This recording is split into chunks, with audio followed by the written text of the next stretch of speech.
हुआ बेटा, घूमना है? हाँ ठीक है, चल खोल देता हूँ तुझे। चल भाई, चल घूम, कहीं जाना नहीं।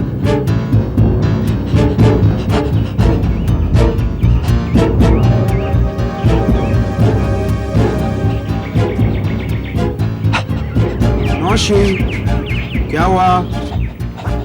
क्या हुआ बेटा? नौशी, क्या हुआ? नौशी, क्या हुआ? नौशी, अरे क्या हुआ बेटा? नौशी, क्या कर रहा है? नौशी, क्यों खोद रहा है? क्या हुआ? नौशी, क्या हुआ तुझे? नौशी, क्यों खोद रहा है? Come on नौशी। अरे कपड़ा, अरे माय गॉड, हाथ।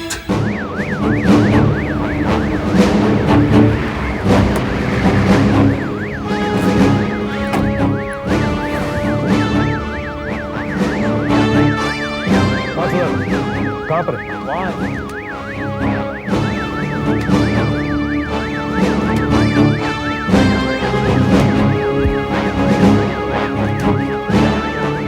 क्या हुआ?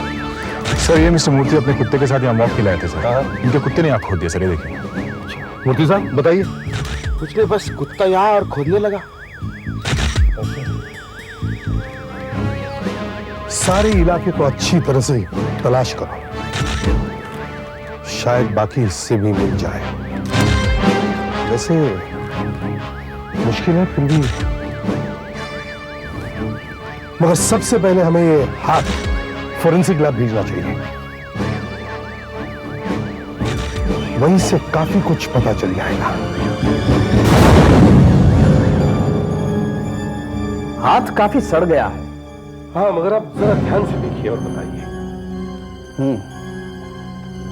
देखिए, हाथ यहां से काटा गया है और एक ही झटके में काटा गया है। कोई बहुत तेज चाकू या बहुत तेज कुल्हाड़ी होगी। और एक बात और, कट को देखने से लगता है कि मारने वाला कोई अनाड़ी नहीं था, हथियार का इस्तेमाल आता था उसे, तभी तो बांह एक ही झटके में शरीर से अलग हो गई। कितना समय हुआ होगा इस हाथ को जमीन में गड़े हुए? एग्जैक्टली बता पाना तो मुश्किल है, लेकिन इस हाथ की हालत को देखते हुए लगता है कि 2 से 6 महीने के बीच ये हाथ जमीन में गड़ा रहा होगा। 2 से 6 महीने के बीच। अच्छा, ये हाथ किसका हो सकता है? मतलब औरत या मर्द का? एसीपी साहब, इस हाथ के साइज को देख करके तो लगता है कि ये हाथ किसी औरत का हो। अच्छा डॉक्टर साहब, इसकी उम्र क्या होगी? इसकी उम्र, देखो यार, अब तुम पूछोगे इसके जीजाजी का नाम क्या है। अरे डॉक्टर साहब, एक छोटा सा हाथ ले आए और चाहते हो कि मैं इसके पूरे खानदान के बारे में बता दूं? अगर ऐसा ही है तो किसी ज्योतिष के पास जाते, वो सब कुछ बता दे। अरे यार, इतना नाराज क्यों होते? अच्छा छोड़ो, उम्र छोड़ो, ठीक है। अब ये बताओ, क्या इसके फिंगरप्रिंट्स मिल सकते हैं? नहीं, इसके फिंगरप्रिंट्स निकालना बहुत मुश्किल है। क्यों? ये हाथ ज्यादा सड़ गया इसलिए? एसीपी साहब, फिंगरप्रिंट्स निकालने के लिए हमें उंगली को किसी सतह पर दबाना पड़ता है, और ये हाथ इतना सड़ गया है कि दबाते ही इसका मांस फट जाएगा। लेकिन मैं फिर भी कोशिश करूंगा, कोई तरकीब निकालूंगा इसके फिंगरप्रिंट्स निकालने के लिए। डॉक्टर साहब, आप फोन पे बता रहे थे कि आपको कुछ और भी मिला है। जी हाँ, ये देखिए, ये है ह्यूमन स्किन, इंसान की चमड़ी, किसी दूसरे इंसान की चमड़ी, और ये मुझे यहां मिली। हो सकता है दोनों के बीच में हाथापाई हुई और इसने अपनी जान बचाने के लिए कातिल को नोच लिया होगा। एसीपी साहब, मैं इस चमड़ी का डिटेल डीएनए एनालिसिस करूंगा। अगर ये चमड़ी खूनी की हुई तो हमें उसके बारे में बहुत कुछ पता लग सकता है। यस। तब तक अभिजीत, तुम ये पता लगाओ कि शहर में पिछले 2 से 6 महीनों के बीच कितनी औरतें लापता हुई हैं।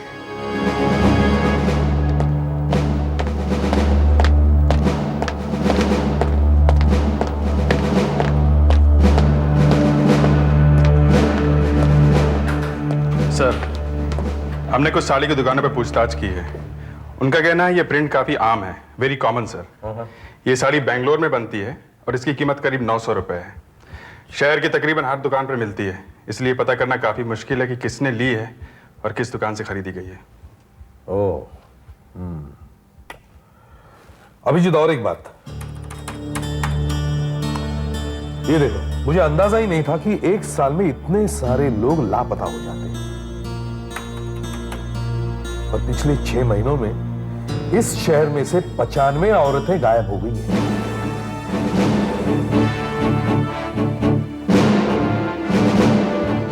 सर, हमने पूरे मैदान को अच्छी तरह से छान मारा, लेकिन वहां और कुछ भी नहीं मिला सर। और शरीर के बाकी हिस्सों का भी कुछ पता नहीं चला। अच्छा, तो इसका मतलब है कातिल ने शरीर के टुकड़े आसपास नहीं गाड़े, दूर दूर गाड़े होंगे, ताकि ना तो बॉडी मिले और ना ही उसकी पहचान हो सके। हमें कुछ ना कुछ करना ही पड़ेगा, वरना इतनी सारी औरतों के बारे में पता लगाते लगाते हमारी उम्र कट जाएगी। जरा वो साड़ी दिखा दो।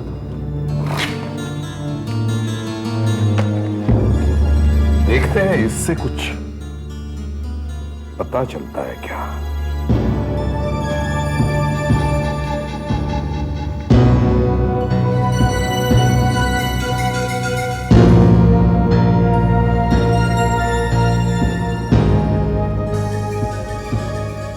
ये क्या है?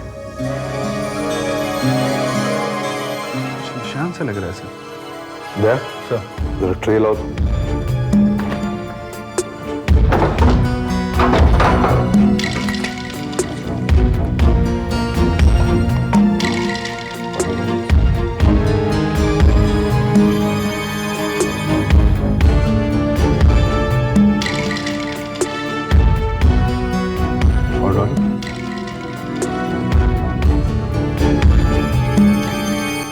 ये तो लॉन्ड्री मार्क है।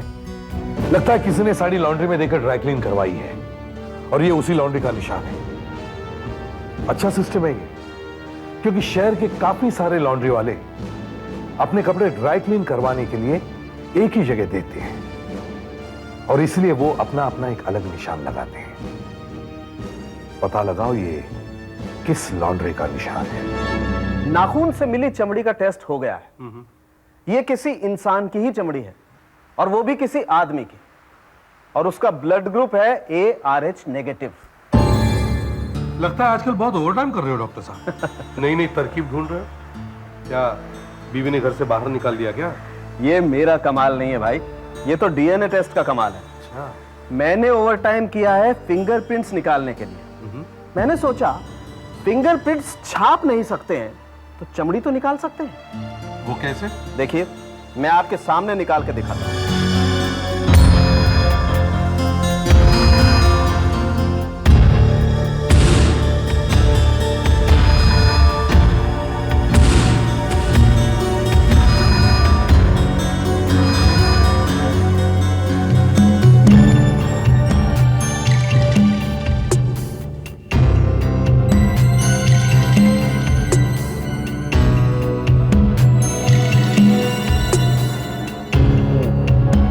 देखिए,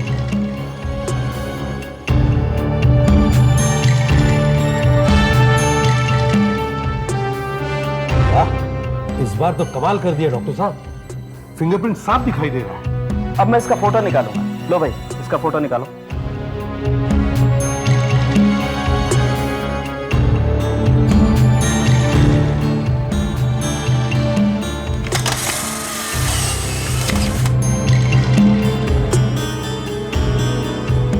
वाह, वेरी गुड, फिंगरप्रिंट एकदम साफ है। बस ऐसे ही मैं दूसरी उंगलियों के प्रिंट भी निकाल लूंगा। एक और ले लो भाई, सेफ्टी के लिए।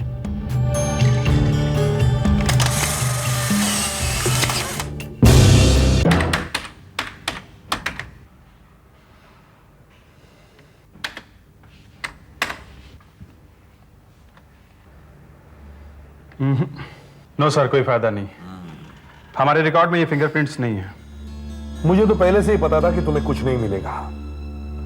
हमारे रिकॉर्ड्स में तो सिर्फ अपराधियों के फिंगरप्रिंट्स होते हैं और ये बेचारी तो किसी अपराधी की शिकार हुई है।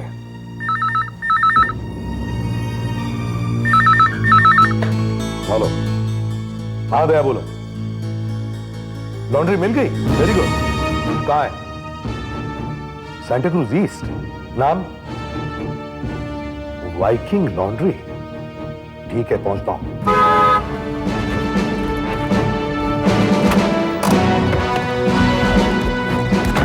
हाँ दया सर, यही वो लॉन्ड्री है। सर ये इस लॉन्ड्री के मैनेजर है सरोज भाई। हेलो। सरोज भाई, ये निशान आप ही के लॉन्ड्री का है ना?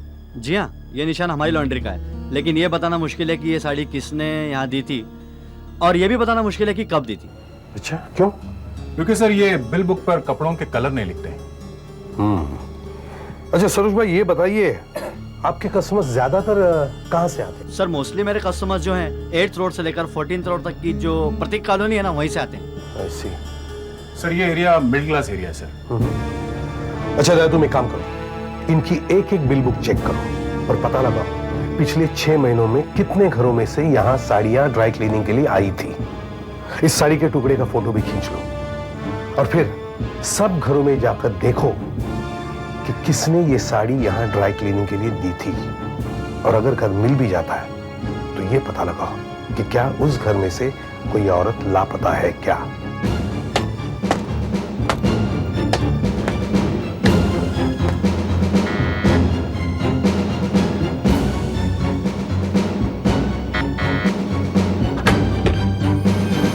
Hello madam, CID. सीआईडी? आपको क्या चाहिए? देखिए मैडम, एक रूटीन इंक्वायरी है। आपके पास कभी ऐसी साड़ी थी क्या? नहीं। ध्यान से देखिए। नहीं। हो सकता है आपके घर में किसी के पास हो। ये साड़ी वाइकिंग लॉन्ड्री में ड्राई क्लीनिंग के लिए दी गई थी। मेरी बेटी तो जीन्स पहनती है, सलवार कमीज पहनती है, ऐसी कोई भी साड़ी मेरे पास नहीं है। देखिए, मुझे नीचे से यह पता चला है कि आपके यहाँ एक लेडी रहा करती थी जो करीब 6 महीने पहले यहाँ से चली गई है। ओह, आपका मतलब मीनाक्षी से है? मीनाक्षी? वो मेरी बहन है। 2 साल तक वो यहाँ थी, फिर उसे बैंक से मकान मिल गया, बहुत बड़ा मकान मिल गया, तो वो वहीं चली गई। आप अपनी बहन से कब से नहीं मिली है? यही कोई 2-3 महीनों से। 2-3 महीने? Oh my God. कहीं 1 मिनट, उसका नंबर क्या है? 695 695 221। हाँ 221। यस। हेलो। हाँ, एक मिनट, आप बात कीजिए। हॅलो, ए मीनाक्षी, हा मी ताई बोलतेय बरं का ग. अगं काय बेत काय तुझा? हा अगं काय माहिती, इकडे कोणतरी इन्स्पेक्टर का कोणीतरी सीआयडी येऊन उभे राहिलेत आणि मला म्हणतायत की तू कसली ती साडी नेली होतीस म्हणे. अगं काय म्हणून काय माहिती काय बोलतायत ते, काहीतरी हो. एक minute. Hello Meenakshi ji, thank you, sorry for bothering. Thank you madam.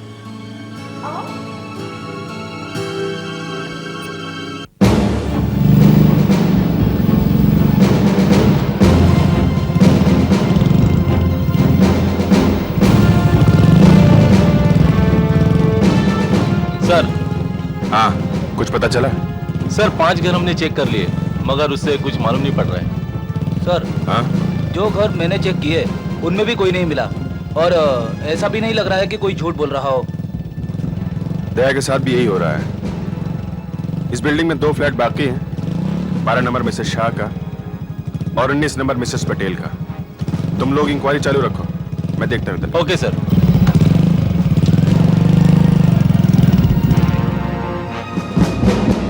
Inspector Abhijeet, CID. Routine inquiry है मैडम, आपसे कुछ पूछताछ करनी थी. इस फोटोग्राफ को ध्यान से देखिए. इसमें ये एक साड़ी का टुकड़ा है. ऐसी साड़ी कभी आपके पास थी क्या? हाँ, ऐसी साड़ी थी तो सही मेरे पास. ग्रेट, ये हुई ना बात. अच्छा, अब आप एक बात बताइए. ये बताइए कि कभी आपके परिवार में से कोई लेडी गायब हुई है क्या? देखिए, मेरे घर में मेरे हस्बैंड है और मैं हूँ, तीसरा तो कोई है नहीं. पर आप ये सब क्यों पूछ रहे हैं ऑफिसर? देखिए, वो सब मैं आपको बाद में बताऊंगा. पहले आप मुझे ये बताइए कि उस साड़ी का क्या हुआ. वो साड़ी आपने वाइकिंग लॉन्ड्री में दी थी धुलने के लिए? हाँ दी थी, पर 7-8 महीने पहले। नए साल के दिन मैंने वो साड़ी पहनी थी, उसके बाद मैंने पहनी ही नहीं। वो क्या हुआ था, न्यू ईयर की पार्टी में हम लोग गए थे और किसी की सिगरेट लग गई थी और इतना बड़ा छेद हो गया था। वैसे दिखता तो नहीं था, लेकिन फिर भी उसके बाद से मैंने वो साड़ी पहनी ही नहीं। तो फिर आपने उस साड़ी का क्या किया? आपने किसी को दे दी वो साड़ी? मेरा मतलब अपनी किसी नौकरानी को? नौकर को तो मैंने नहीं दी, हाँ, मगर मैंने वो साड़ी भांडी वाले को जरूर दी थी। भांडी वाले को? हाँ, आपको मालूम है ना भांडी वाला, जिसको हम पुराने कपड़े देते हैं और बदले में वो हमें नए बर्तन देता है। हाँ मालूम है, लेकिन ये भांडी वाला है कहाँ? हम मिल सकते हैं उससे? आपको कुछ याद है उसके बारे में? हाँ, हमारे एरिया का ही है भांडी वाला। वो कई सालों से आता है और दोपहर के वक्त ही अक्सर निकलता है वो। क्या टाइम होता है? सर 1 बज गए। 1 बज गया, अभी तक आया नहीं।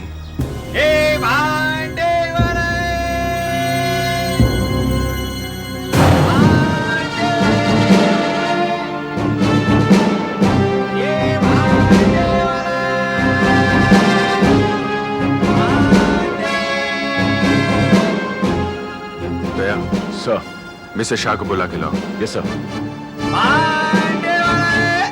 बर्तन वाले, रुको वहां। क्या हुआ साहब? 1 मिनट जरा रुको। लेकिन बात क्या है? आइए आइए, देखकर पहचानिए इसे, यही है क्या वो?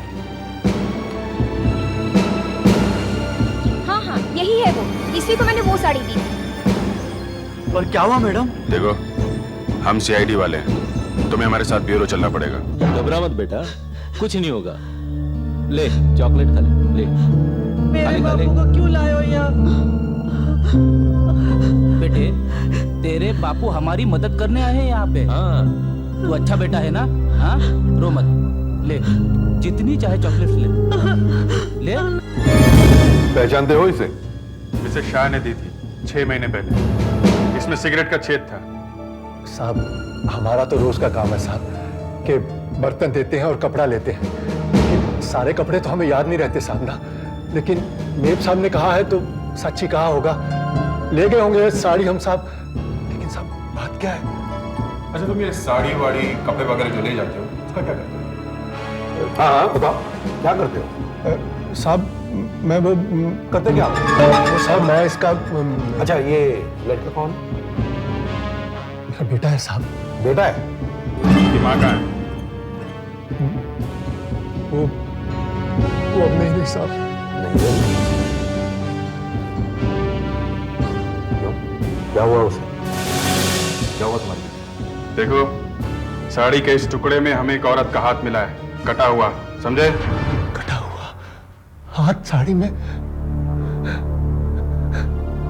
लेकिन साहब मेरी बीवी को मरे तो 12 बरस हो गए साहब। मेरे बेटे को जन्म देते ही वह चल बची थी साहब।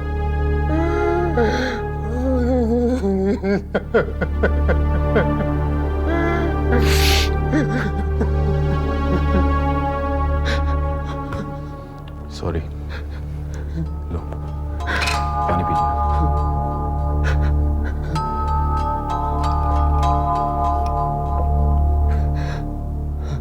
अच्छा देखो, ये बताओ, तुमने इस साड़ी का किया क्या? साहब मैं सच कहता हूँ साहब, मुझे उस साड़ी का कुछ याद नहीं है साहब। वैसे भी माल हम अपने पास नहीं रखते साहब, सारा माल रफू करने वाले को दे देते हैं साहब। रफू करने वाले को? हाँ साहब। और साहब अगर कपड़ा थोड़ा फटा हो या उसमें छेद हो तो रफू वाला उसे ठीक करके आगे भेज देता है साहब। और रफू वाले से जो हमें पैसे मिलते हैं उससे हम और भांडी खरीद लेते हैं और इसी तरह हमारा काम चलता है साहब। अच्छा, कौन है तुम्हारा रफूगर? कहाँ देते हो कपड़े? उल्लास भाई साहब, सकीरा इंडस्ट्रियल एस्टेट में उनका गोदाम है साहब। सारा माल हम लोग वहीं देते हैं और मुझे लगता है साहब कि मैंने साड़ी भी वहीं दी होगी साहब। क्या नाम बताया? उल्लास भाई। उल्लास भाई। हाँ, मैं उल्लास भाई। आप इस साड़ी के बारे में पूछ रहे हैं ना? जी हाँ। देखो साहब, हमारे यहाँ 20-30 भांडी वाले कपड़े लेकर आते हैं। हम कपड़े की कंडीशन देखते हैं और उनको 5 रुपया 8 रुपया तक दे देते हैं। देखिए, ये साड़ी अच्छे कंडीशन में थी, सिर्फ जरा सा छेद था सिगरेट का। अच्छी कंडीशन में थी तो फिर उसको रफू करके हमने आगे बेच दी होगी। अगर ज्यादा फटा होता था तो हम उसको फैक्ट्री वाले को बेच देते हैं, वो लोग उसका फटका बनाते हैं। डस्टर। अच्छा, और ये बाकी के कपड़े कहाँ बेचते हैं आप? हम लोग सीधे सीधे थोड़े ही बेचते हैं। अरे हम लोग तो सप्लायर है साहब, सप्लायर। हम ये कपड़े हॉकर्स को बेचते हैं, वो ये कपड़े लेके सीधे कांदिवली पहुंचते हैं दावर रोड पर। वहाँ हर हफ्ते एक बाजार बढ़ता है ना, बस वहीं से खरीद लेते हैं गरीब लोग सस्ते में, जो गोरेगांव और बोरीवली के बीच में रहते हैं।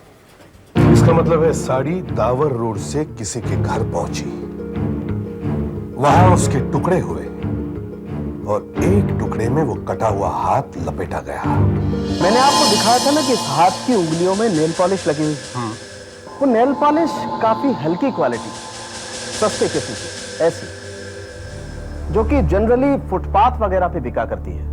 इसका मतलब आप कहना चाह रहे हैं कि अगर नेल पॉलिश इतनी सस्ती थी तो वो औरत लोअर मिडिल क्लास की होगी, मतलब गरीब तबके की। हाँ, हो सकता है। देखिए, मैं ये नहीं कह रहा हूं कि नेल पॉलिश सस्ती थी इसका मतलब वो औरत गरीब ही होगी। अमीर औरतें भी सस्ती नेल पॉलिश का इस्तेमाल कर सकती हैं। लेकिन तहकीकात के लिए आपके सोचने की लाइन एकदम सही है, क्योंकि इसके हाथ की चमड़ी में दरारें थी, कुछ अजीब तरीके से फटी हुई थी, और इसके नाखूनों में कुछ खरोंच के निशान थे, जैसे लगातार बर्तन मांजने से हो जाया करती। और एक बात और, ये औरत काफी दुबली पतली होगी। ये आप कैसे कह सकते हैं? क्योंकि इसके नाखूनों में सफेद निशान है, और ऐसा तभी होता है जब शरीर में विटामिन की कमी होती है। शायद एनीमिक भी होगी, और इसकी उम्र 28 से 50 साल के बीच में होगी। इसका मतलब जिस लापता औरत की हमें तलाश है उसकी उम्र 28 से 50 के बीच में होगी। वो लोअर मिडिल क्लास की थी और शायद घर में काम करने वाली बाई होगी, और वो गोरेगांव और बोरीवली के बीच में कहीं रहती थी। सर, डॉक्टर सालुंखे ने इस बार कमाल ही कर दिया। इतना सब कुछ पता कर लिया। सर, बोरीवली से गोरेगांव के एरिया के बीच में 49 औरतें ऐसी हैं जो 14 महीनों से लापता हैं। इनमें से 15 ही ऐसी हैं जो हमारी तलाश के लिए फिट बैठती हैं, और इन सब की रिपोर्ट पुलिस में लिखाई गई है। अच्छा, तो ये सब लोग उनके रिश्तेदार हैं? यस सर, यही वो लोग हैं जिन्होंने रिपोर्ट लिखाई थी। पूछताछ चल रही है। अरे सर, इन 15 में से 3 औरतें लापता होने के 2-3 दिन बाद वापस आ गई थी, पर इन लोगों ने पुलिस को खबर नहीं की सर। ये रहे वो लोग। ओह, क्यों भाई, वापस आ गई ना? चलो मुबारक हो, लेकिन बता तो दिया करो। जाइए। बाकी की 12? सर, बाकी इन सबको साड़ी दिखाई है और कसकर पूछताछ भी की है सर, पर मुझे नहीं लगता मरी हुई औरत का इनसे कोई रिश्ता है। एक्चुअली 12 में से 11 ही ऐसे हैं जो लोग यहाँ पर आए हुए हैं। एक मिसेस कार्तिक हैं जो यहाँ नहीं आई हैं। उन्होंने 4 महीने पहले अपनी नौकरानी के लापता होने की पुलिस में रिपोर्ट लिखवाई थी। हम उन्हें फोन तो कर रहे हैं, लग नहीं रहा, शायद फोन खराब है। अच्छा, लेकिन उनका एड्रेस तो होगा फाइल में? Yes sir. चलो उनके घर जाकर पूछताछ करते हैं। जी हाँ, मैंने ही कंप्लेंट लिखवाई थी। मेरे यहाँ काम करने वाली बाई कहीं गायब हो गई है। मेरे यहाँ वो बर्तन और सफाई किया करती थी। कब से गायब हुई है वो? 15 जून से वो नहीं आई है। वैसे तो कई बाइयाँ आई और गई, लेकिन अपनी 24 दिन की पगार छोड़ के कोई जाती है क्या? तो माला अपनी तनख्वाह लेने आई ही नहीं। ये तो बड़ी अजीब बात है। इसीलिए तो मुझे उसकी ज्यादा फिक्र हुई। वैसे वो बड़बड़ बहुत किया करती थी, बताती थी कि उसके ससुराल वाले उसे बहुत मारते पीटते हैं। क्या उसका पति? नहीं, वो तो बेचारा शादी के 1 महीने बाद ही निमोनिया से मर गया था, इसीलिए उसके ससुराल वाले उसे कोसते रहते हैं। वैसे उसकी शादी को 5-6 साल हो गए थे। पति के मरने के बाद क्या वो ससुराल में ही रहती थी? जी। आपको इतना सब कुछ मालूम है तो आपने उसके बारे में उसके घर जाके पूछताछ क्यों नहीं की? की थी, मैंने यहाँ के और भाइयों से उसके बारे में पूछताछ की थी, और फिर मैं उसके घर भी पहुँच गई। यही उत्तम नगर झोपड़पट्टी में रहती है वो। लेकिन उसके ससुराल वालों ने मुझसे सीधे मुंह बात भी नहीं की। अच्छा, क्या बोला उन्होंने? कहने लगे कि माला से मेरा अब क्या मतलब है। बस फिर कुछ दिनों बाद आके उसके बच्चे हुए पगार लेके गए। अच्छा, जरा इस फोटोग्राफ को ध्यान से देखिए। माला के पास ऐसी कोई साड़ी थी क्या?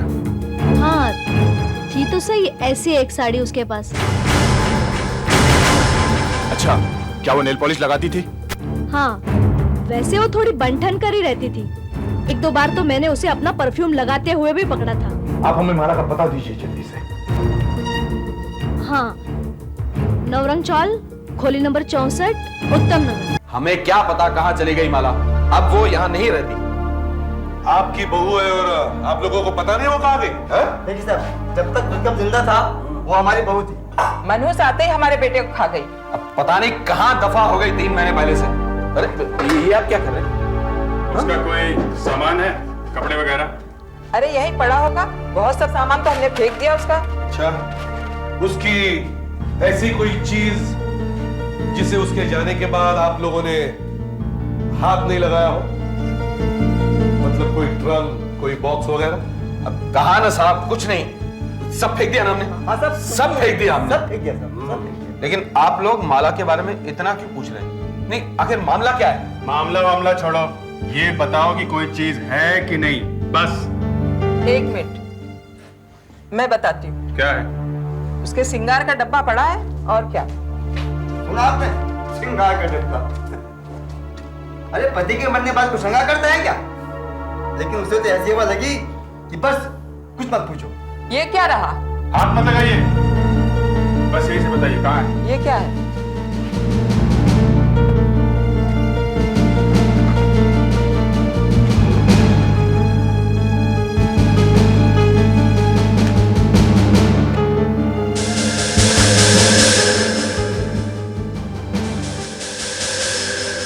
ये कौन है?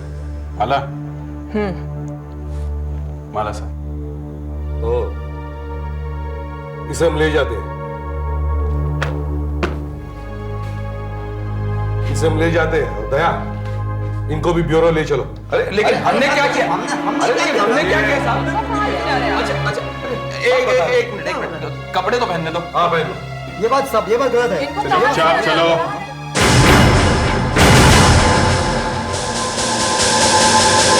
पर निशान तो बहुत सारे हैं, लेकिन एक भी क्लियर नहीं है। लेकिन इस शीशे पर मुझे एकदम क्लियर निशान मिल रहा है। ये देखिए। तो क्या आपने इस हाथ के फिंगरप्रिंट्स के साथ ये मैच करके देखे? जी हाँ, ऐसे के साथ। ये देखिए, ये फिंगरप्रिंट्स इस हाथ के हैं और ये फिंगरप्रिंट्स इस शीशे से निकाले, दोनों एकदम मैच करते हैं। तो इसका मतलब है ये हाथ इसी लड़की का है। दया, उन दोनों को अंदर ले आओ।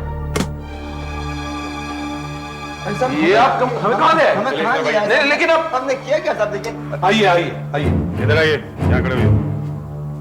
साहब हमें क्यों बुलाया? हमने ऐसे क्या किया साहब? और ये देखिए, घबराइए मत, हमें एक छोटी सी जांच करनी है आपके खून की और चमड़ी की, बस। चमड़ी की जान? लेकिन साहब, हाँ बस ये साहब, हमने तो ऐसा थोड़ी सी चमड़ी लेनी है। ये सब क्या? कुछ नहीं होगा, बस थोड़ी सी।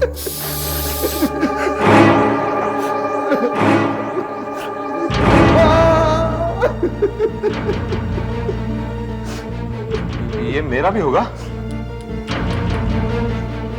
जी हाँ, आपकी भी स्किल लेनी पड़ेगी। पर साहब मैंने क्या किया? मैंने कुछ नहीं किया, आप मेरी बात तो कुछ नहीं। हाथ लाओ इधर, हाथ लाओ।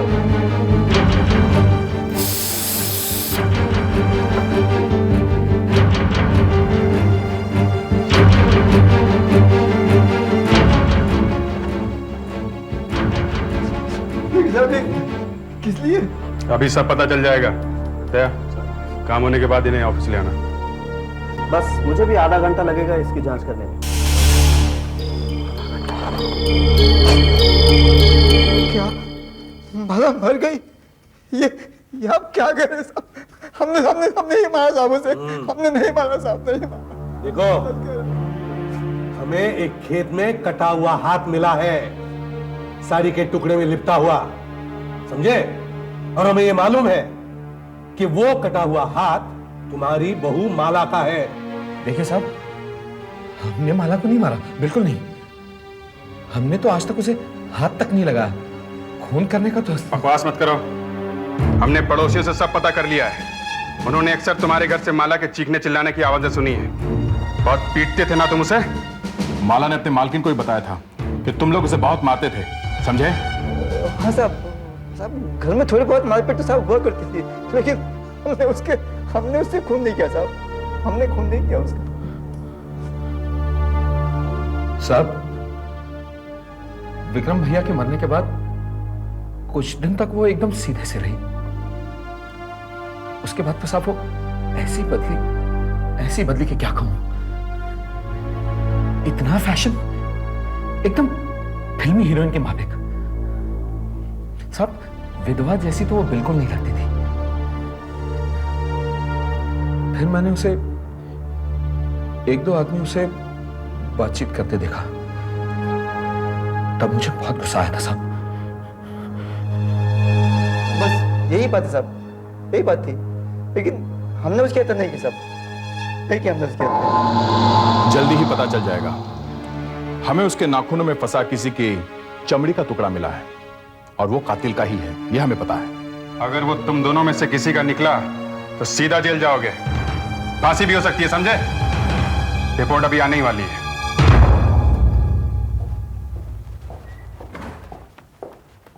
हाँ डॉक्टर साहब, कुछ मिला आपको? एसीपी साहब, इन दोनों में से किसी की भी ना तो चमड़ी मैच होती है ना ही ब्लड ग्रुप। इन दोनों का ब्लड ग्रुप है BRH नेगेटिव, जबकि खूनी का ब्लड ग्रुप है A पॉजिटिव। माला ने जिस आदमी को खरोंचा है वो इन दोनों में से कोई नहीं हो सकता। तेरा लाख लाख शुक्र है भगवान। हमने आपसे साहब पहले ही कहा था कि हम बेकसूर हैं। अच्छा ये बताओ, तुमने माला को किससे बात करते हुए देखा है? कौन है वो, कहाँ रहता है, सब कुछ बताओ। साहब, मैंने उसे रामू नाम के आदमी के साथ 3 बार खूब हंस कर बातें करते हुए देखा है साहब। हाँ साहब, अपने घर के पास 4 नंबर 32 में वो रहता है। हो सकता है शायद उसे कुछ पता हो।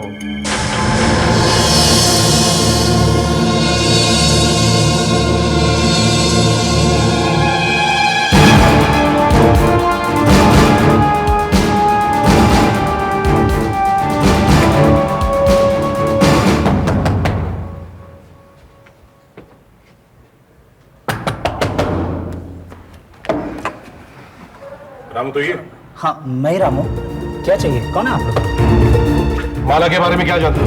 कौन माला? मैं किसी माला को नहीं जानता। झूठ तो बोल रहा है? नवरंग चाल वाली माला जिसके साथ तू बात करता था, सब लोगों ने देखा है। माला? अच्छा, वो लड़की? मैं उसके बारे में कुछ नहीं जानता सर। कितने महीनों से तो मैं उसे मिला तक नहीं। अच्छा, क्या हुआ सर? बहुत भोला बन रहा है। जा चलो सर, मेरी बात तो सुनिए। आप कहाँ ले जा रहे हैं सर? एक मिनट, पता चल जाए। चलो सर, माना कि मैंने उससे 2-4 बार बात की है, लेकिन सर मैं उसके बारे में कुछ नहीं जानता। जानता नहीं तो बात कैसे कर देता है? सर, वही मुझसे बात करने आती थी।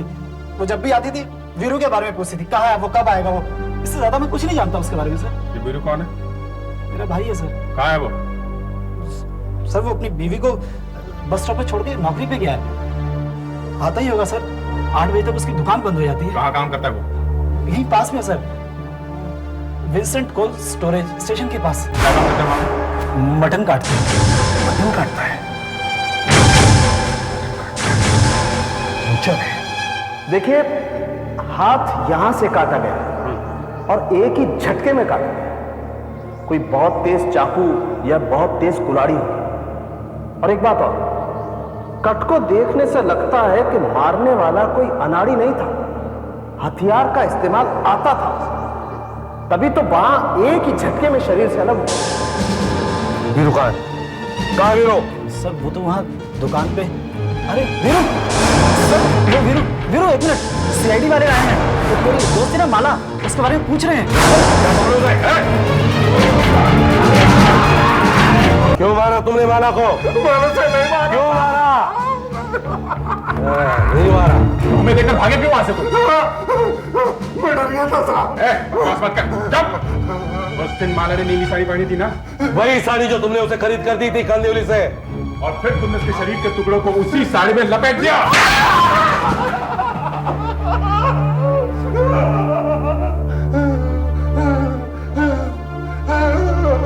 वो कटा हुआ हाथ तो हमें मिला, मगर बाकी के टुकड़े कहाँ है शरीर के? कहाँ फेंके तुमने? नदी में या कहीं गाड़ दिए? नहीं मारा साहब। नहीं मारा? क्यों मारा तुमने उसे? हाँ? वो तुमसे शादी करना चाहती थी ना, मगर तुम शादीशुदा थे, इसलिए तुमने उसे। तुम बदनामी से बचना चाहते थे कि तुम्हारा नाम एक विधवा के साथ जोड़ा जा रहा है ना? मैं मानता हूँ साहब, मैंने खून किया साहब। मैं तो उससे मजाक में मिल लेता था साहब, पर वो तो मेरे गले पड़ गई थी साहब। मैं भला उससे शादी कैसे कर सकता था? मेरी शादी तो हो चुकी है, और फिर उस रात अचानक वो मेरी दुकान पर आ गई, अपना घर बार सब कुछ छोड़कर मेरे साथ रहने हमेशा के लिए।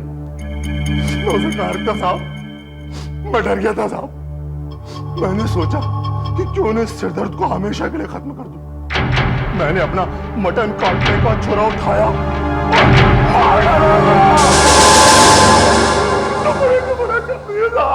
एसीपी साहब, स्किन टेस्ट और ब्लड रिपोर्ट लाया हूं। माला के नाखूनों में जो चमड़ी का टुकड़ा था वो इस आदमी की चमड़ी से मैच करता है, और इसका ब्लड ग्रुप भी सेम है। यही आदमी खूनी है एसीपी साहब। डॉक्टर साहब, पता है इसने अपना जुर्म कबूल कर लिया है। वीरू, माला को बेरहमी से कत्ल करने के जुर्म में मैं तुम्हें गिरफ्तार करता हूं।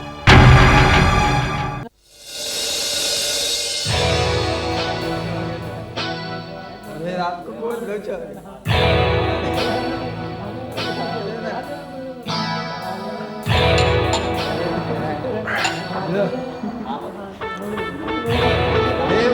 कुछ और लाऊं?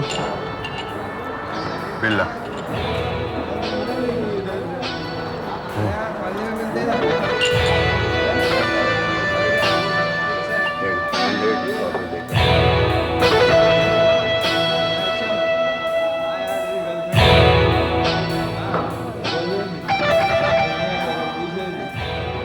टोटल में कोई गलती तो नहीं है ना? नहीं साहब, 2 बार चेक किया, 2 बार। थोड़ा जल्दी करो, और भी बहुत काम है।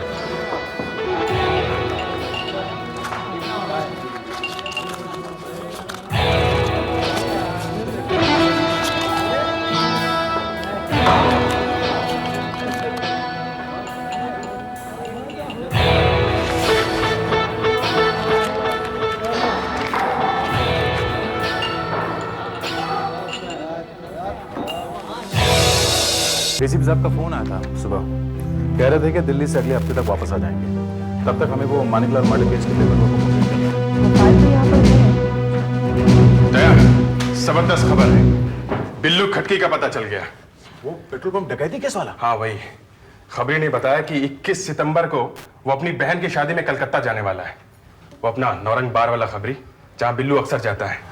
ये देखो, उसने बताया कि बिल्लू का टिकट महादेव थापर के नाम से बना हुआ है। या Mahadev Thapar, Howrah passenger, central station, 21 सितंबर। लेकिन ट्रेन कितने बजे की है? सुबह 11 बजे। मैंने स्टेशन मास्टर से बात की थी, प्लेटफॉर्म नंबर 9 से निकलती है।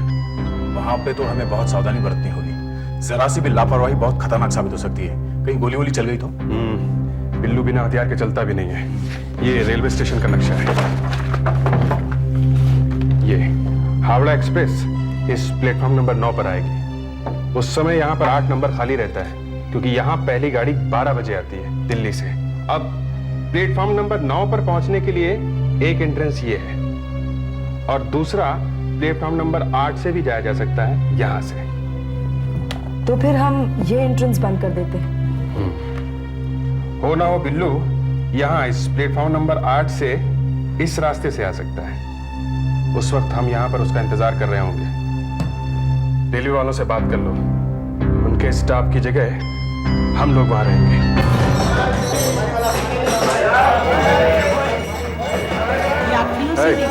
टिकट किधर है? लेके आओ। प्लेटफॉर्म नंबर 5 पर आने वाली गाड़ी त्रिवेणी एक्सप्रेस करीब 2 घंटे लेट चल रही है। इस ट्रेन की अब करीब 1 बजे आने की संभावना है। यात्रियों से निवेदन है, कृपया ध्यान दीजिए। प्लेटफॉर्म नंबर 5 पर आने वाली गाड़ी कितनी दूर है और तब मालूम है ना कहाँ आएगा। और आराम से पकड़ो, इसे कांच का सामान है, इसमें रुकना नहीं चाहिए, समझेगी नहीं? Hello ma'am, ticket. Platform cross करने के लिए यात्री कृपया इस्तेमाल करें। प्लेटफॉर्म क्रॉस करने के लिए यात्री कृपया ओवरब्रिज का ही इस्तेमाल करें। गुड। प्लेटफॉर्म नंबर 3 पर आने वाली कमलाकर एक्सप्रेस अब किसी भी क्षण स्टेशन पर चलो बाहर चलो, उधर वाले कोने में सामान रख देना। यहाँ प्लेटफॉर्म नंबर 3 पर आने वाली यहाँ रख दे, आराम से। अब किसी भी क्षण स्टेशन पर आ सकती है। सेकंड क्लास स्लीपर और 3 टियर एसी स्लीपर इंजन से 7वां होगा। धन्यवाद। बच्चा इधर किधर से यात्री कृपया ध्यान दें, मुंबई सेंट्रल ये गाड़ी से उतरा ना अभी?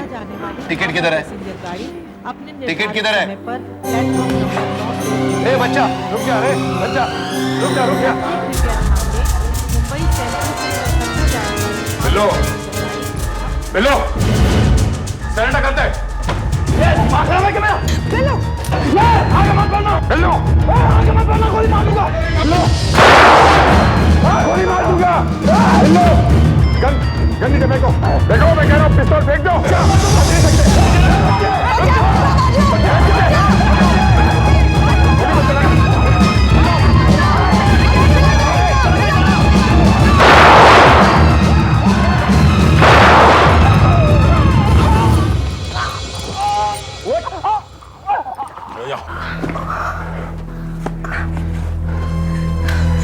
सर आप ठीक तो है? हाँ मैं ठीक हूँ।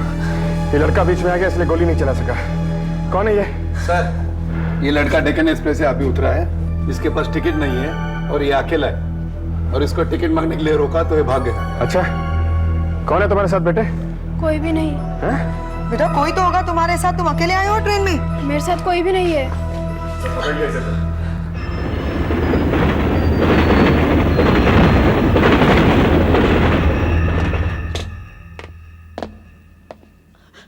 खाना खाओ बेटा, घबराओ मत, खाओ।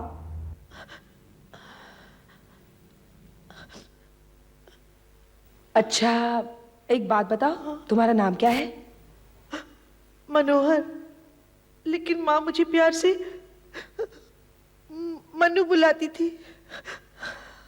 मन्नू, कहाँ से आए हो? कसारी से। कसारी? ये कहाँ है? मालूम नहीं। कोई बात नहीं, खाना खाओ। अच्छा ये बता बेटे, कसारी में रेलवे स्टेशन है? हाँ। ये डेक्कन एक्सप्रेस से आया है जो मैंगलोर से चलती है। हो सकता है ये कसारी कहीं बीच में पड़ता हो, छोटा सा गांव या शहर होगा। मैं ट्रेन का रूट चेक करता हूँ, देखता हूँ रास्ते में कसारी कहाँ पड़ता है। ठीक है।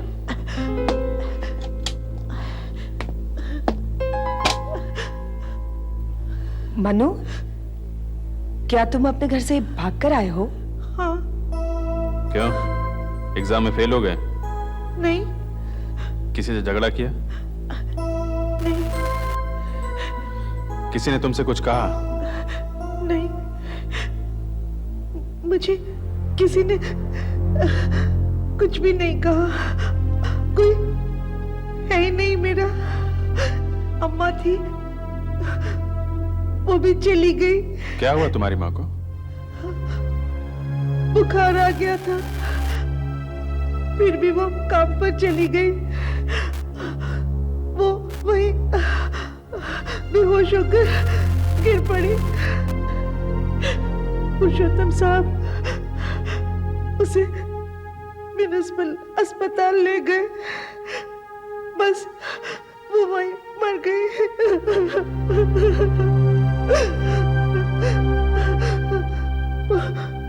5 दिन हो गए। रो मत बेटे, लो पानी पी लो। फिर क्या हुआ बेटा? पुरुषोत्तम साहब ने कहा कि मैं उनके साथ रह सकता हूँ, मगर दादी जी तंग करती थी, उनको मेरा उधर रहना पसंद नहीं था, बार बार गुस्सा करती थी, कहती थी कमरा चाहिए, बस मैं वहां से भाग आया। क्यों? तुम्हारा यहाँ कोई है? हाँ।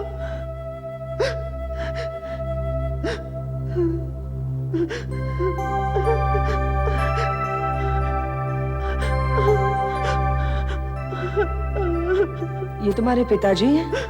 हाँ। कब आए थे वो यहाँ? मालूम नहीं। इनका नाम क्या है? मुझे तो उनकी शक्ल भी याद नहीं, बस यही है मेरे पास। मैं बहुत छोटा था जब वो यहाँ आए थे, अम्मा कहती थी वो यहाँ है, बस मैं उनको ढूंढने यहाँ चला आया।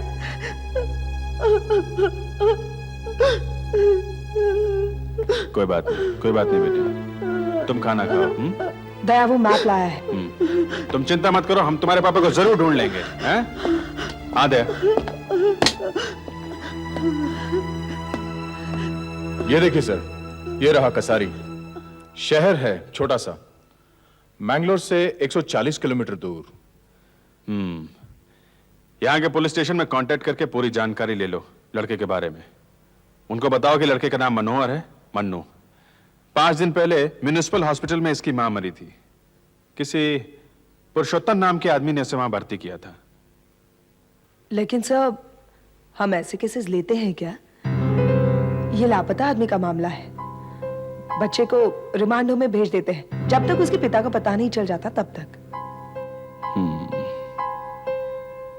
बच्चे को रिमांड होम भेज देना बहुत ही आसान है,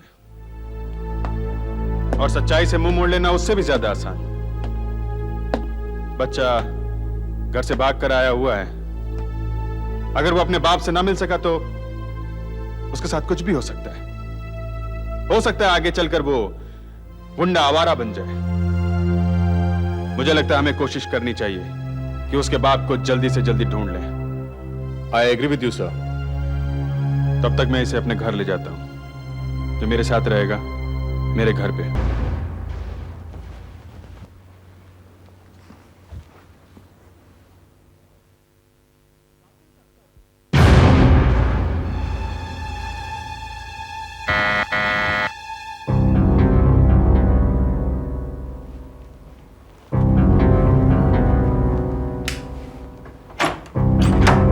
अरे हेलो, आओ। मैं मन्नू के लिए कुछ कपड़े लेकर आई हूँ। साइज का तो पता नहीं था, अंदाजे से कुछ उठा कर लाई, फिट आ जाए शायद। सर, कसारी से पुलिस ने रिपोर्ट भेजी है सर। उन्होंने मन्नू के बारे में सब कुछ पता कर लिया है। गुड।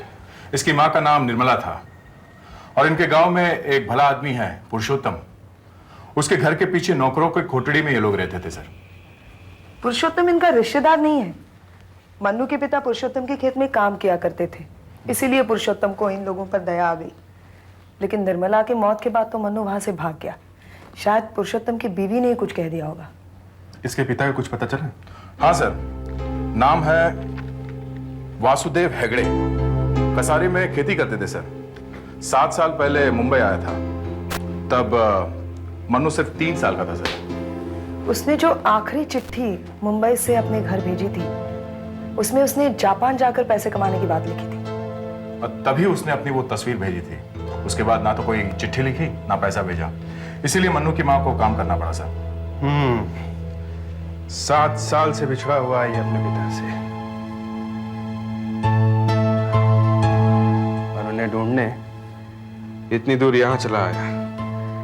अगर ये इसी शहर में है तो हम उसे ढूंढ निकालेंगे सर।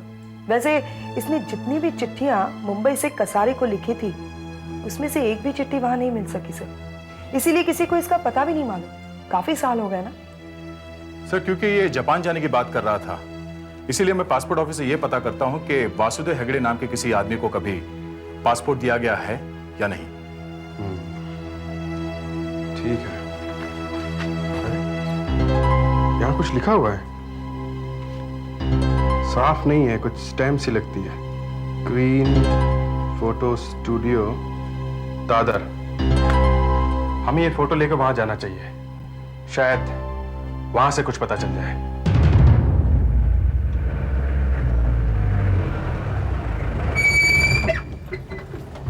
अरे मन्नू आओ। क्या बात है, बहुत स्मार्ट लग रहे हो।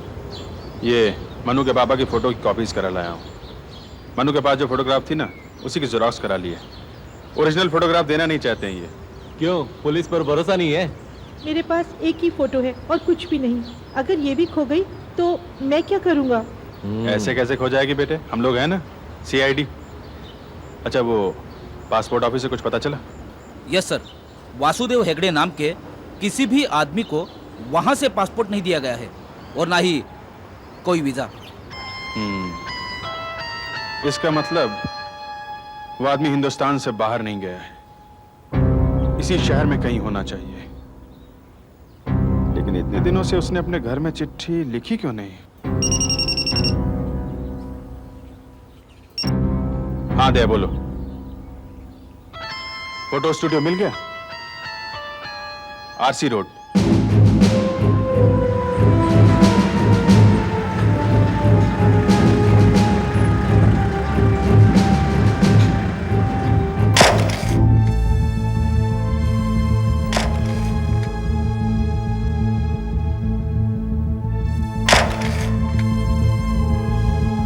आइए सर। हाँ दया। सर, ये है मिस्टर मंगलदास, इस स्टूडियो के मालिक। देखिए, जहां तक हमें मालूम है ये फोटो 93 में ही ली गई थी। 93। और सर, एक बात हमारे लिए बहुत अच्छी है, आपने पिछले सारे रिकॉर्ड्स रखे हुए हैं। हाँ, लेकिन सर हम कस्टमर को नेगेटिव नहीं देते, क्योंकि सालों साल बाद जब वो आते हैं तो उसी नेगेटिव से फोटो बना देते हैं। अच्छा, लेकिन वो नेगेटिव आपको मिलता कैसे? बहुत सीधा है, बस थोड़ी मेहनत करनी पड़ती है जी। वैसे हमारे पास सभी सालों का रिकॉर्ड है। कब खींची गई थी फोटो? 93 में। 93। एक मिनट। 92। हाँ, ये रहा 93 का रजिस्टर। इसमें 93 में जितने भी फोटोग्राफ्स खींचे गए थे सभी के नाम है। अच्छा, क्या नाम बताया था आपने? वासुदेव हेगड़े। वासुदेव हेगड़े। रवि सालवी, रमेश पटेल, नीलेश, विदेश, रिकी, एनी, कृति, आशीष व्यास, कमल, बबीता, डॉक्टर सलूजा, ओम प्रकाश, सुनीता, संगीता, आशीष। हाँ, ये रहा वासुदेव हेगड़े। 4 जून को खींची गई थी ये फोटो। विस्टा एम्प्लॉयमेंट सर्विस से आए थे। करीब 10 लोग थे और जापान जाने के लिए आए थे। जापान? लेकिन पासपोर्ट ऑफिस वालों का कहना है कि वासुदेव हेगड़े नाम के किसी आदमी का पासपोर्ट उन्होंने कभी बनाया नहीं। क्या एड्रेस लिखा? ये Vistas employment services, park road. चलो इस एड्रेस को थोड़ा निकालते हैं। एड्रेस तो यही है, मगर ये तो कोई कैसेट की दुकान लगती है। अंदर चलकर देखते हैं। Yes, can I help you? जी, हम CID से आए। Yes, what can I do for you? यहाँ पर पहले एक एम्प्लॉयमेंट एजेंसी हुआ करती थी, विस्टास एम्प्लॉयमेंट सर्विसेज के नाम से। क्या आप हमें उसके बारे में कुछ बता सकते हैं? हाँ, इस नाम की कोई कंपनी तो थी यहाँ पर, लेकिन उसे बंद हुए काफी टाइम हो गया। मेरे ख्याल से 1993 में बंद हो गई थी। उसी के बाद हम यहाँ पे हमने दुकान शुरू की है। अच्छा, वो एजेंसी बंद क्यों हो गई थी? शायद कुछ पुलिस केस हुआ था, काफी लोगों को नौकरी दिलाने के बहाने से लूटा था उन्होंने, और शायद उसके ओनर को जेल भी हो गई थी। शायद इसीलिए वासुदेव जापान नहीं पहुंच सका, क्योंकि उसे बेचने वाला तो खुद ही जेल पहुंच गया। क्या आप हमें उसका नाम बता सकते हैं? शायद कैलाश वर्धन नाम था उनका। कैलाश वर्धन। दया, पता करते हैं कि ये कैलाश वर्धन किस जेल में है।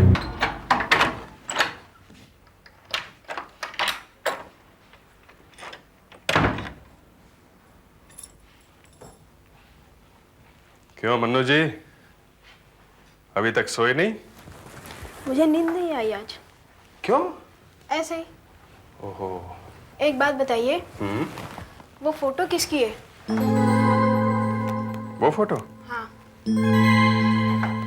ये फोटो बेटे, मेरे साथ काम करने वाले कहते हैं कि ये मेरी माँ है। आपको ये भी याद नहीं कि ये आपकी माँ है? नहीं बेटे, मुझे कुछ भी याद नहीं है। मेरी माँ, मेरे पिताजी, मेरे भाई, मुझे तो ये भी याद नहीं है कि मैं कौन हूं। मगर मुझे तो मालूम है कि मैं कौन हूँ। मैं तो मनु हूँ। हाँ, ये तो मुझे भी मालूम है कि तुम मन्नू हो। अच्छा बेटा, तुम्हें याद है कभी बचपन में पिताजी ने तुम्हें गोद पे उठाया हो, कभी तुम उनकी पीठ पे चढ़े हो, उनके साथ खेले हो? नहीं, बिल्कुल नहीं।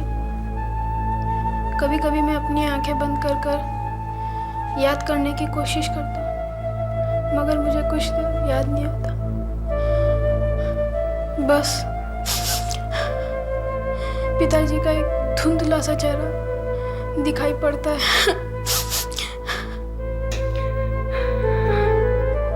मैं तो जब आंखें बंद करके याद करने की कोशिश करता हूँ, मुझे तो कुछ भी दिखाई नहीं देता।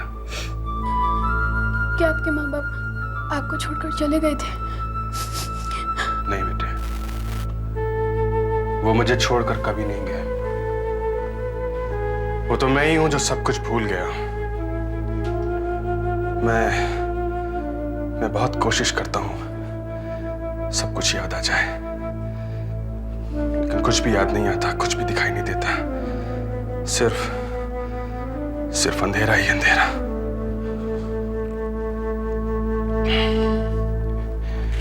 खैर छोड़ो मेरी बात, लेकिन मैं तुमसे वादा करता हूं कि मैं तुम्हें तुम्हारे पिता से जरूर मिलवाऊंगा, चाहे वो जहां कहीं भी हो, चाहे जितना भी समय लगे, लेकिन मैं तुम्हें तुम्हारे पिता से जरूर मिलवाऊंगा, ताकि तुम्हें मेरी तरह कभी रोना ना पड़े। कैलाश, ये उन आदमियों में से एक है जिसे तुमने जापान में नौकरी दिलाने का वादा किया था जून 93 में। इसके बारे में हमें कुछ बता सकते हो सकता है कि उन आदमियों में से एक हो। मुझे याद नहीं है, बिल्कुल याद नहीं है। ठीक से याद करो। इसे तुमने जापान भेजने का वादा किया था। कहां मिले थे तुम इससे? उसके बाद ये आदमी कहां गया? क्या पता था इसका? इतना टाइम जेल में रहा, अब तो मुझे किसी का शक्ल याद नहीं है, बिल्कुल याद नहीं है।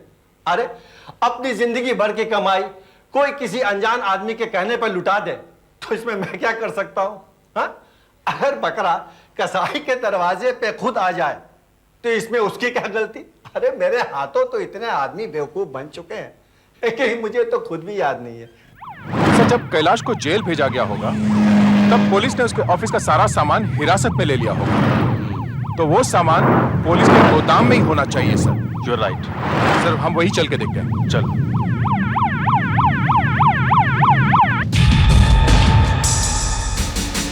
तुम यहाँ देखो।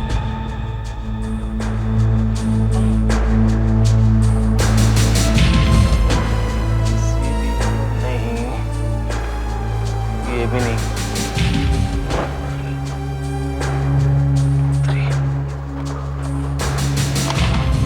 ये भी नहीं। नहीं, ये भी नहीं। ये भी नहीं। इसका टैग कहाँ? नहीं, ये भी नहीं। इसका टैग कहाँ गया? दिखाई नहीं दे रहा है। क्या हुआ सौदागर? इसका टैग मिल नहीं रहा है। खींचेंगे ना? एक मिनट।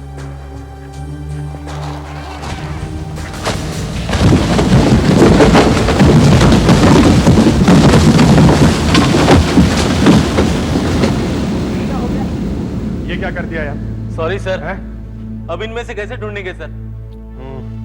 एक काम करो, एक एक बोरी चेक करो और इधर देते जाओ। ठीक है सर। देखो। नहीं है। नहीं है? ये नहीं है सर। नहीं है। नहीं है सर, ये भी नहीं। नहीं है। नहीं है?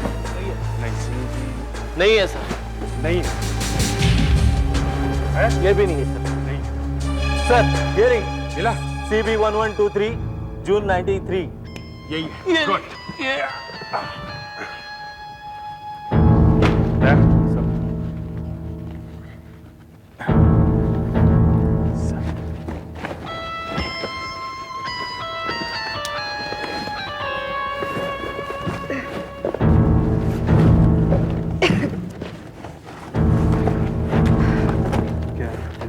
ये देखिए sir, cheques, stamp duty papers, employment agency की रिसीट्स, ये पासबुक्स, फ्लाइट टिकट सर।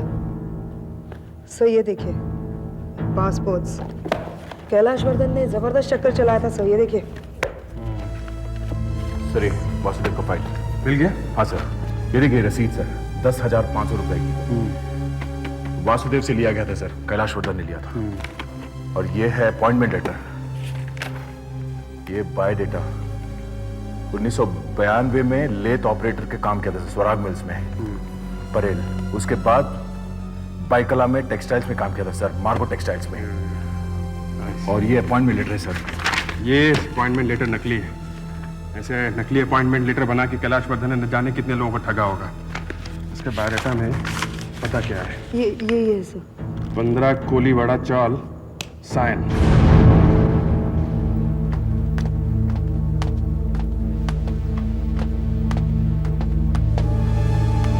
मैं आपका ही इंतजार कर रहा था।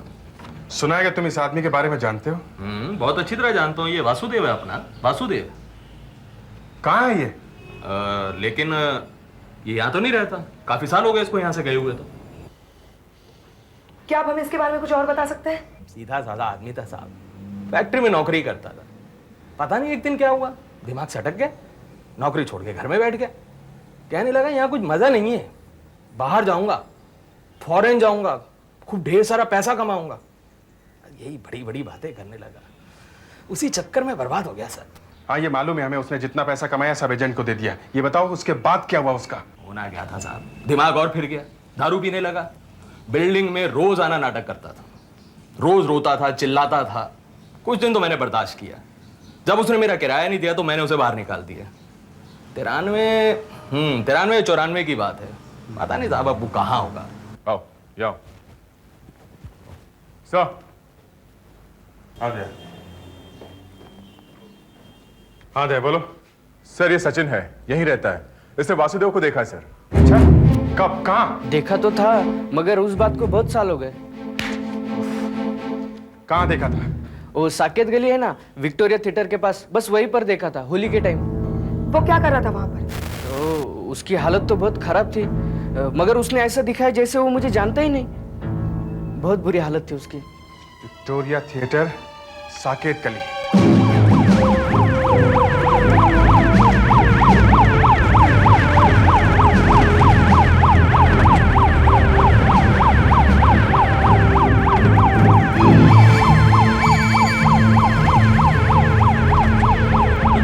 रुक जाओ, ये पुलिस की रेड नहीं है, घबराओ मत, रुक जाओ, भागो मत, रुक जाओ, एक मिनट, रुक जाओ, घबराओ मत, रुक जाओ, घबराओ मत, हमें आप लोगों से कुछ पूछताछ करनी है। देखो, इस फोटो को देखो ध्यान से, घबराओ मत, आगे आओ। देखो, इधर आओ। इनमें से कोई इस आदमी को पहचानता है? देखो इसे। ये इसी इलाके में रहता था। इसका नाम वासुदेव है, ठीक तरह से देखो, कोई पहचानता है? क्यों पूछ रहे हैं इसके बारे में आप? देखिए, घबराइए मत, हमें इस आदमी की मदद करनी है। हम इस आदमी की भलाई चाहते हैं, समझे आप? इस फोटो को ध्यान से देखो, ठीक से देखो इस फोटो को। इस आदमी के बारे में जो कुछ भी जानते हो हमें बता दो। क्या जानते हो इसके बारे में? हाँ, वो यही रहता था, यानी 4 साल पहले। यही रहता था? भीख मांगता था वो? नहीं नहीं, भीख नहीं मांगता था, वो कचरा भी नहीं कभी उठाता था। हाँ, रात को वक्त यहाँ आता था, हमारे साथ बैठता था और कभी कभार खाना लाता था और खाता था हमारे साथ। तो फिर कहाँ गया वो? क्या हुआ उसे? क्या बोलूं साहब, एक दिन पुलिस की रेड पड़ी और उसको लेके गए साहब। पुलिस की रेड? क्यों ले गए उसे?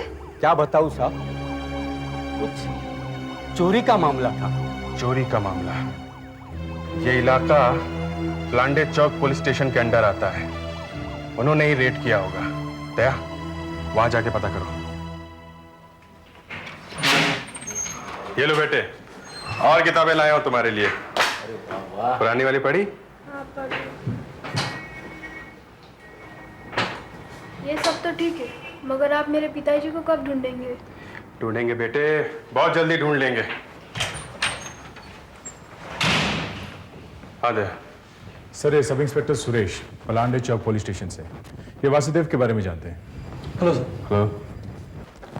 मैंने उसे 4 साल पहले गिरफ्तार किया था। सेंटा क्रूज में एक डकैती पड़ी थी, उसमें उसका भी हाथ था। अच्छा, इंस्पेक्टर सुरेश, आपको अच्छी तरह याद है उस डकैती में इस आदमी का हाथ था? जी सर, बिल्कुल था। वैसे वो कोई पेशेवर चोर नहीं था सर। उसे तो चोरी का माल खरीदना बेचना भी नहीं आता था। बस कुछ लोगों ने हमें उसका हुलिया बताया और हमने उसे पकड़ लिया। बाद में उसके फिंगरप्रिंट्स भी मैच कर गए और वो गिरफ्तार हो गया। ओह, तो ये काम शुरू कर दिया था उसने बाद में, चोरी। एनीवे इंस्पेक्टर सुरेश, फिर क्या हुआ? जेल तो हुई होगी उसे। जी हाँ मैम, मगर कोर्ट में गवाही देने के बाद से मैंने आज तक उसे दोबारा नहीं देखा। मैं पता करता हूँ, उसे किस जेल में भेजा गया है। Thank you inspector, thank you very much. अजीब कहानी है ना, कहाँ नहीं ढूंढ रहे हम उस आदमी को, और मिला कहाँ? पुलिस की हिरासत में। पर बड़े अफसोस की बात है कि वो जेल में है। पर चलो, अपने मन्नू के पिताजी मिल तो गए। हाँ भाई मन्नू, हमने वादा किया था ना कि तुम्हारे पिताजी को ढूंढ लेंगे। बहुत जल्दी अब तुम उनसे मिलने वाले हो। अच्छा? हाँ। वासुदेव हेगड़े 1 हफ्ता पहले ही जेल से छूट चुका है। वो अब कहाँ गया होगा ये तो मालूम नहीं। हाँ, मैंने सुधीर को बुलवाया है। वो उसके साथ ही उसकी कोठरी में बंद था, 112 में। क्या बात है वार्डन साहब? ये सीआईडी के ऑफिसर्स हैं, ये तुमसे कुछ पूछना चाहते हैं। क्या हुआ साहब? देखो, हम वासुदेव हेगड़े के बारे में पूछना चाहते हैं। वासुदेव? अरे वो तो अभी छूटा है। फिर से कोई लफड़ा कर दिया क्या उसने? नहीं, ऐसी कोई बात नहीं। क्या तुम्हें पता है कि वो अब कहाँ गया होगा? वो तो मेरे को मालूम नहीं साहब, लेकिन वो मेरे को बोला कि बहुत दिनों से अपने घर वालों को कोई चिट्ठी नहीं लिखा था। वो वैसे चिट्ठी लिखता था वो, लेकिन लिखने के बाद फाड़ देता था। बोलता था घर वालों को क्या बोलूं कि मैं जेल में हूं। उसने कभी अपने गांव कसारी जाने की बात की थी क्या? कसारी का तो कुछ पता नहीं साहब, लेकिन हाँ वो एक बात बोलता था साहब कि वो अपने घर खाली हाथ नहीं जाएगा। वो बोलता था कि घर जाने से पहले ढेर सारा रुपया कमा के जाएगा। ठीक है, ले जाओ इसे। साहब, अपन एक बात पूछता है, आप लोग ये सब काहे को पूछता है? देखो, ये वासुदेव का लड़का मनोहर है। कुछ दिनों पहले इसकी मां मर गई, इसलिए बिल्कुल अकेला हो गया है बेचारा। कसारी से अपने पिता को खोजने यहां आया है। वासुदेव का बेटा?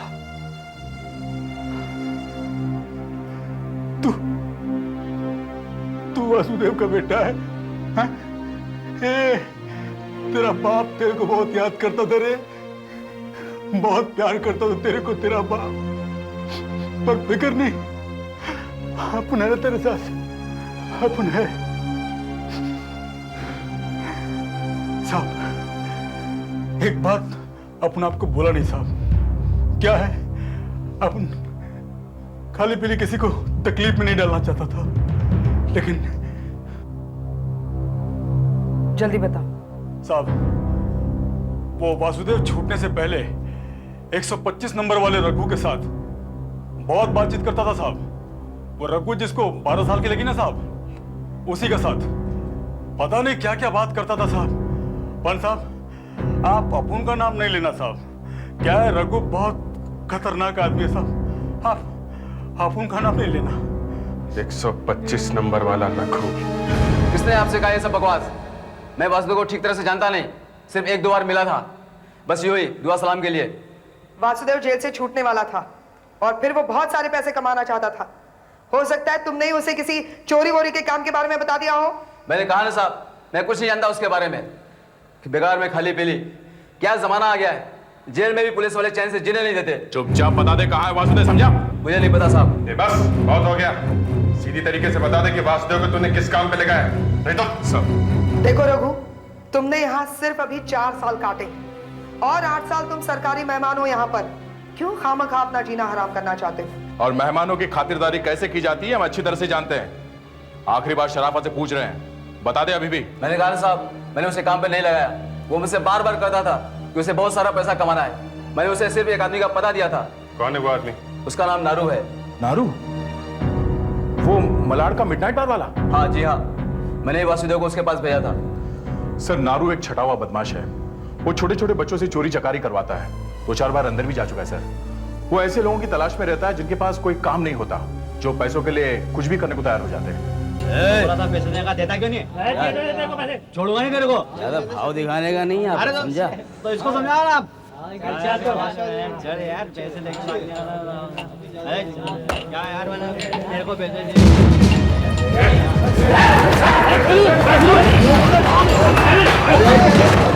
तुम्हारा नाम नारू है? हाँ है। वासुदेव का है? मेरे को नहीं मालूम वासुदेव। तुम लोग देखो उधर, सब तरफ देखो, किधर है वासुदेव? मेरे को कुछ नहीं मालूम कौन वासुदेव किधर है, मेरे को नहीं मालूम है। वासुदेव हेगड़े अभी कुछ दिन पहले जेल से छूटा है, रघु ने भेजा है तुम्हारे पास। मेरे को नहीं मालूम है। तुमको नहीं मालूम है? ना, मेरे को नहीं मालूम। नहीं मालूम है? आप क्या कर रहे हैं? याद आया? नहीं, मेरी बात सुनिए आप। याद आया? याद आया? अरे अब आया? क्या कर रहे हैं आप? सर ये देखिए, ये सब हमें पीछे वाले कमरे में मिला है। ये सारे सबूत नारू को गिरफ्तार करने के लिए काफी होंगे। ये रही जुए की और रेस की रसीदें सब। और सर पीछे एक स्टोर रूम भी है, वहां पे टीवी, वीसीआर, म्यूजिक सिस्टम, बहुत सारा सामान पड़ा है सर। और अगर हमने उन सब सामान का सीरियल नंबर चेक किया तो वो 100% चोरी का ही निकलेगा। वासुदेव कहाँ है? मैं बताता है साहब। वो यहाँ आया था, उसको पैसे चाहिए थे। मैंने उसको कहीं नहीं भेजा साहब, बस सिर्फ बताया। क्या बताया? वो ज्वेलर है ना राकेश नाथ, हाँ। उसका नौकर यहाँ आया था दारू पीने के लिए। अच्छा। वो किसी से कुछ बता रहा था कि उसका मालिक 2 दिन के लिए घर से बाहर जा रहा है, 11 तारीख को। घर पे कोई नहीं रहेगा, खाली रहेगा घर। तुमने वासुदेव को वहां भेज दिया चोरी करने के लिए? मैंने उसे वहां नहीं भेजा साहब, मैंने तो सिर्फ बताया उसे कि वो घर 2 दिन खाली रहेगा, बस। उसके बाद उसने क्या किया मुझे नहीं मालूम साहब। अच्छा, अगर वासुदेव पकड़ा जाता है तो वो तो गया अंदर, क्योंकि वो तो पहले से सजा याफ्ता मुजरिम है। और अगर चोरी कर लेता है तो माल का 50-50। यही प्लान था ना तुम्हारा? हैं? राकेश नाथ का घर कहाँ है?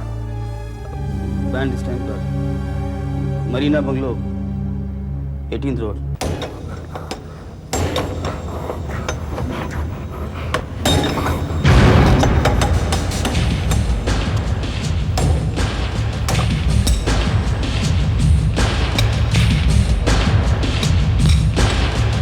रुक जाओ, हिलना नहीं। सीआईडी तुम समझ लो, मेरे पास गोली मारूंगा। नहीं वासुदेव, पिस्तौल फेंक दो। वासुदेव, तुम मेरा नाम कैसे जानते हो? मैं दोबारा चले जाना चाहता हूँ। मैं गोली मारूंगा। देखो वासुदेव, गोली चलाने से पहले मेरी बात सुनो। तुम जानते हो हम यहाँ किस लिए आए हैं? तुम्हारे बेटे को तुमसे मिलाने के लिए ले आए हैं, तुम्हारे मनु को। मनु? तुमसे कैसे जानते हो? और तुम्हारी बीवी निर्मला, वो अब नहीं रही।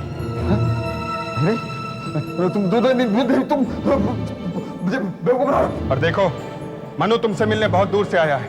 ये देखो मनु, ये तुम्हारा बेटा है मनु।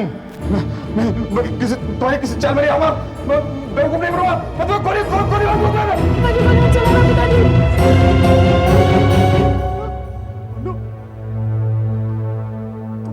मेरा बेटा है। अरे कितना बड़ा हो गया रे तू तो। आप मुझे कितना बड़ा हो गया तू,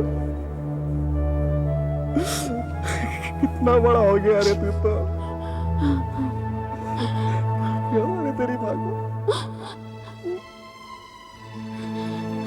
सब मेरा ही कसूर है, सब मेरा ही कसूर है। मैं तुम सबका गुनाहगार हूं, मुझे माफ कर दे। माफ कर दे, माफ कर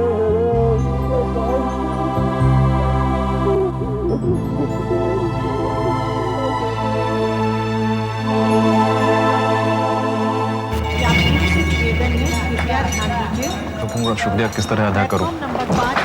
आप लोगों ने मुझे मेरे बेटे से मिलवाया इतने सालों के बाद। इस ट्रेन की अब करीब 1 बजे मन्नू। आने की संभावना है। अपना ख्याल रखना, ठीक है? यात्रियों से निवेदन है, कृपया ध्यान दीजिए। अपना ख्याल रखना मन्नू। हाँ। और तुम वासुदेव, आइंदा किसी लफड़े में नहीं पड़ना, ठीक है? जी साहब। हेलो, ये तुम्हारी कॉमिक्स घर पे ही भूला है? प्लेटफॉर्म क्रॉस करने देखो वासुदेव, के लिए यात्री कृपया तुम चाहो तो यहीं रुक सकते हो, हम तुम्हें अच्छी से नौकरी दिलवा देंगे और मनु का भी किसी अच्छे स्कूल में एडमिशन करवा देंगे। ओवरब्रिज का ही नहीं साहब, अब मैं यहाँ नहीं रुक सकता। मुझे मेहनत ही करनी है तो मैं अपने छोटे शहर में जाकर क्यों ना करूँ। जैसी तुम्हारी मर्जी। मेरे ख्याल से तुम्हारे इसी फैसले में तुम्हारी भलाई है। नंबर 3 पर आने वाली कमला अच्छा मन्नू, अब किसी भी क्षण स्टेशन पर चिट्ठी लिखना। हाँ। बोलोगे तो नहीं ना? नहीं, हैं? कभी नहीं। मैं आपको कैसे भूल सकता हूँ? आपने तो मेरे पिताजी से मुझे मिलवाया।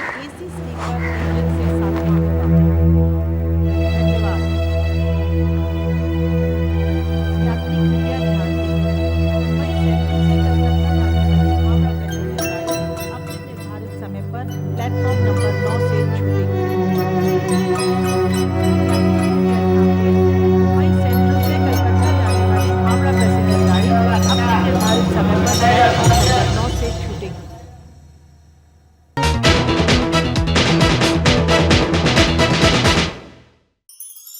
ऐसे और भी मज़ेदार वीडियो के लिए हमारे चैनल को लाइक, शेयर और सब्सक्राइब करें।